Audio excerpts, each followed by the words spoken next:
નમસ્કાર, આપ જોઈ રહ્યા છો નેશનલ પ્લસ ન્યૂઝ. હું છું આપની સાથે હેતલ વગર. કમાડ તાલુકા પંચાયત કારોબારી અધ્યક્ષે જય જવાન સૈનિક ફાઉન્ડેશન અને eco unity tribal progress initiative charitable trust દ્વારા છોટાઉદેપુર ખાતે શરૂ કરાયેલ હોસ્ટેલની મુલાકાત લીધી હતી.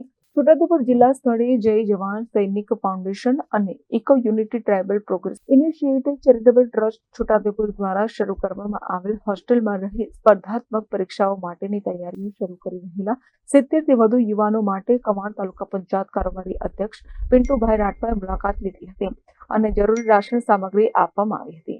આ પ્રસંગે જય જવાન સૈનિક ફાઉન્ડેશન તથા eco unity tribal progress initiative charitable trust છોટાઉદેપુરના પ્રમુખ ગોપાલભાઈ રાઠવા તથા નિરંજનભાઈ રાઠવા, વાલસિંહભાઈ રાઠવા વગેરે ઉપસ્થિત રહ્યા હતા.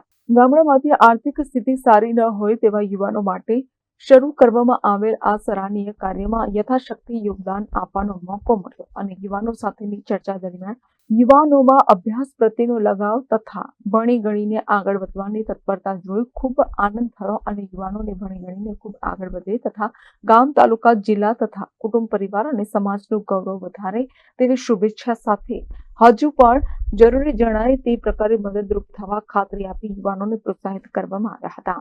આજ રોજ જય જવાન સૈનિક ફાઉન્ડેશન દ્વારા જય જવાન કુમાર છાત્રાલય છોટાઉદેપુર ખાતે ચલાવવામાં આવે છે. તેમાં પોલીસ, પીએસઆઈ અને જનરલ તૈયારી કરતા વિદ્યાર્થીઓ માટે નિઃશુલ્ક રહેવાની વ્યવસ્થા કરેલ છે.